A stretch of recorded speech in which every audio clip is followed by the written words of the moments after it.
Hello दोस्तों, कैसे हो आप। उम्मीद करता हूँ अच्छे होंगे। दोस्तों, आज की इस वीडियो में इंडियन कोस्ट गार्ड नाविक जीडी ब्रांच की जो भर्ती का विज्ञापन जारी हो गया है, तो चलिए जानते हैं। हेलो दोस्तों, मेरा नाम है ललित और आप देख रहे हैं अपने यूट्यूब चैनल मथुरा टेक्निकल। तो दोस्तों, यदि आपने हमारे यूट्यूब चैनल मथुरा टेक्निकल को अभी तक सब्सक्राइब नहीं किया है तो प्लीज़ चैनल को सब्सक्राइब कर बेल आइकन ज़रूर दबा दें, जिससे हमारे चैनल पर आने वाली हर एक वीडियो का नोटिफिकेशन सबसे पहले आप तक पहुंच सके। तो चलिए वीडियो करते हैं स्टार्ट। तो दोस्तों, कोस्ट गार्ड की तरफ से विज्ञापन जारी हुआ है। नाविक जनरल ड्यूटी यानी जीडी एंड नाविक domestic branch through coast guard enrolled person test CGEPT 2025 batch application will be accept online, यानी एप्लीकेशन फॉर्म जो भरे जाएंगे वो ऑनलाइन ही एक्सेप्ट होंगे। फ्रॉम 11 फरवरी 2025 टू 25 फरवरी 2025, यानी 11 फरवरी 2025 से और 25 फरवरी 2025 तक ये ऑनलाइन फॉर्म फिलअप होंगे। एलिजिबिलिटी कंडीशन, एजुकेशन क्वालिफिकेशन, तो नाविक जीडी यानी कि नाविक जनरल ड्यूटी तो class 12th pass with math and physics from the education board यानी COBSE। तो COBSE से मान्यता प्राप्त बोर्ड से 12th पास होना चाहिए, वो भी मैथ और फिजिक्स सब्जेक्ट के साथ। और नाविक डोमेस्टिक ब्रांच तो क्लास 10th पास COBSE से मान्यता प्राप्त हाई स्कूल होना चाहिए। बात करते हैं एज की, minimum 18 year and maximum 22 years, यानी कम से कम 18 वर्ष और ज़्यादा से ज़्यादा 22 वर्ष, और इसमें छूट का भी प्रावधान है। बात करते हैं वैकेंसीज़ की, तो zone wise and category wise vacancy है ये। तो नाविक जीडी की बात करते हैं, ये जोन है और ये कैटेगरी हैं। तो जोन नॉर्थ की बात करते हैं तो जनरल की 25 वैकेंसी हैं, यानी 25 पोस्ट हैं, और EWS की 6 पोस्ट हैं, और OBC की 17 पोस्ट हैं, और ST की 7 पोस्ट हैं, और SC की 10 पोस्ट हैं। इस तरह से नॉर्थ में टोटल जो पोस्ट हैं वो 65 पोस्ट हैं। बात करते हैं वेस्ट की, तो वेस्ट में जनरल की 20 पोस्ट हैं, और EWS में 5 पोस्ट हैं, OBC में 14 पोस्ट हैं, ST में 6 पोस्ट हैं, और SC में 8 पोस्ट हैं। इस तरह से टोटल 53 पोस्ट हैं। और जोन ईस्ट की बात करते हैं, जनरल की 15 पोस्ट हैं, EWS की 4 पोस्ट हैं, OBC की 10 पोस्ट हैं, ST की 4 पोस्ट हैं, SC की 5 पोस्ट हैं। तो टोटल पोस्ट हैं वो 38 पोस्ट हैं। और साउथ की बात करें तो जनरल की 21 पोस्ट हैं, EWS की 5 पोस्ट हैं, OBC की 14 पोस्ट हैं, ST की 6 पोस्ट हैं, SC की 8 पोस्ट हैं। टोटल 54 पोस्ट हैं।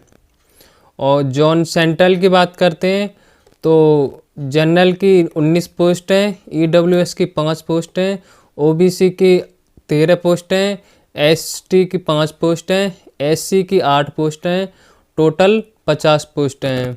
बात करते हैं टोटल की, तो जनरल की 100 पोस्ट हैं, और EWS की 25 पोस्ट हैं, OBC की 68 पोस्ट हैं, ST की 28 पोस्ट हैं, SC की 39 पोस्ट हैं, और जो टोटल पोस्ट रहेंगी वो 260 पोस्ट रहेंगी। यानी इंडियन कोस्ट गार्ड में जो जीडी की जो वैकेंसी आई हैं टोटल वो 260 पोस्ट आई हुई हैं। बात करते हैं नाविक डीबी की, डीबी यानी डोमेस्टिक ब्रांच, ये जोन है। तो नॉर्थ बात करें तो नॉर्थ में जनरल की 4 पोस्ट हैं, EWS की 1 पोस्ट है, OBC की 2 पोस्ट हैं, ST की 1 पोस्ट है, SC की 2 पोस्ट हैं। इस तरह से टोटल 10 पोस्ट हैं। वेस्ट की बात करते हैं तो जनरल की 3 पोस्ट, EWS की 1 पोस्ट, OBC की 2 पोस्ट, ST की 1 पोस्ट, SC की 2 पोस्ट। टोटल 9 पोस्ट हैं। ईस्ट की बात करते हैं तो जनरल की 3 पोस्ट हैं, EWS की नील है, और OBC की 1 पोस्ट है, ST की भी नील है, और SC की 1 पोस्ट है। इस तरह से टोटल 5 पोस्ट हैं। और साउथ की बात करते हैं तो जनरल की 3 पोस्ट हैं, EWS की 1 पोस्ट है, OBC की 2 पोस्ट हैं, और ST की 1 पोस्ट है, और SC की 2 पोस्ट हैं। टोटल 9 पोस्ट हैं। सेंट्रल की बात करते हैं तो जनरल की 3 पोस्ट हैं, ईडब्ल्यूएस की 1 पोस्ट है, ओबीसी की 2 पोस्ट हैं, एसटी की 0 है, एससी की 1 पोस्ट है और जो टोटल पोस्ट रहेंगे वो 7 पोस्ट रहेंगी। टोटल पोस्ट की बात करें तो जनरल की 16 पोस्ट हैं और ईडब्ल्यूएस की 4 पोस्ट हैं, ओबीसी की 9 पोस्ट हैं, एसटी की 3 पोस्ट हैं, एससी की 8 पोस्ट हैं। जो टोटल पोस्ट रहेंगी नाविक डीबी यानी कि डोमेस्टिक ब्रांच की वो 40 पोस्ट रहेंगी। तो इस तरह से इंडियन कोस्ट गार्ड में जो नाविक की जो भर्ती आई हुई है तो नाविक जीडी प्लस नाविक डीबी यानी कि डोमेस्टिक ब्रांच, तो नाविक जीडी की थी 260 पोस्ट और नाविक डीबी की थी 40 पोस्ट। इस तरह से जो वैकेंसी आई हुई हैं वो टोटल 300 पोस्ट पर वैकेंसी आई हुई है। तो इस तरह से जो इंडियन कोस्ट गार्ड नाविक जीडी ब्रांच की जो टोटल वैकेंसी आई हुई है वो 300 पोस्ट पर आई हुई है। ये जोन दे रहा है जैसे नॉर्थ में जम्मू एंड कश्मीर, लद्दाख, दिल्ली, हरियाणा, पंजाब, उत्तर प्रदेश, हिमाचल प्रदेश, उत्तराखंड, चंडीगढ़, तो ये नॉर्थ में आएंगे। और वेस्ट जोन में जो आएंगे वो गुजरात, राजस्थान, महाराष्ट्र, गोवा, इस तरह से वेस्ट जोन में आएंगे। ईस्ट में बात करें तो वेस्ट बंगाल यानी पश्चिम बंगाल, असम, त्रिपुरा, मेघालय, मणिपुर, नागालैंड, अरुणाचल प्रदेश, मिजोरम, सिक्किम, ओडिशा, इस तरह से ये ईस्ट जोन में आएंगे। बात करते हैं साउथ जोन की। जो साउथ जोन में जो स्टेट आएंगी वो आंध्र प्रदेश, तेलंगाना, अंडमान निकोबार, आइसलैंड, तमिलनाडु, पांडुचेरी, केरल, कर्नाटक, लक्षद्वीप, इस तरह से ये साउथ जोन में आएंगे। बात करते हैं सेंट्रल जोन में। जो सेंट्रल जोन में आएंगे वो मध्य प्रदेश, झारखंड, छत्तीसगढ़, बिहार आएंगे। तो इस तरह से ये स्टेट हैं। जो north, west, east, south, central में जो जोन आए हुए हैं तो ये रिटन एग्जाम का सेक्शन दिया हुआ है। तो section first and section second, तो सेक्शन फर्स्ट में मैक्सिमम मार्क्स जो होंगे वो 60 मार्क्स होंगे और जो टाइमिंग जो रहेगा 45 मिनट का टाइमिंग रहेगा।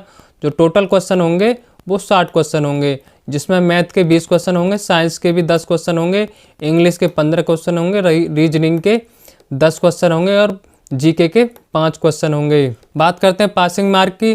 तो जनरल, ईडब्ल्यूएस, ओबीसी कैटेगरी के लिए 30 मार्क्स लाने अनिवार्य हैं और एससी एसटी कैटेगरी के लिए 27 मार्क्स लाने अनिवार्य हैं। सिलेबस की बात करें तो क्लास 10th का सिलेबस रहेगा। बात करते हैं सेक्शन सेकंड की।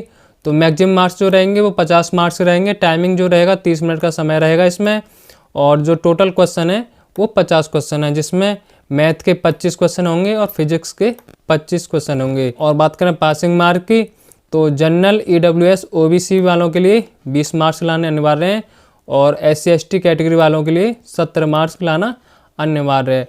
और बात करें सिलेबस की तो ये 12th क्लास का सिलेबस रहेगा, जिसमें मैथ और फिजिक्स रहेगी। ये फिजिकल फिटनेस टेस्ट यानी पीईएफटी होगा, जिसमें 1.6 किलोमीटर की रनिंग जो होगी वो 7 मिनट में कंप्लीट करनी होगी और 20 उठक बैठक होगी और 10 पुशअप होंगे। तो ये विज्ञापन था जो इंडियन कोस्ट गार्ड नाविक जीडी ब्रांच का जो विज्ञापन आया हुआ था। आई होप को आपको वीडियो पसंद आई होगी। यदि वीडियो पसंद आई है तो वीडियो को लाइक कर चैनल को सब्सक्राइब कर लें। धन्यवाद।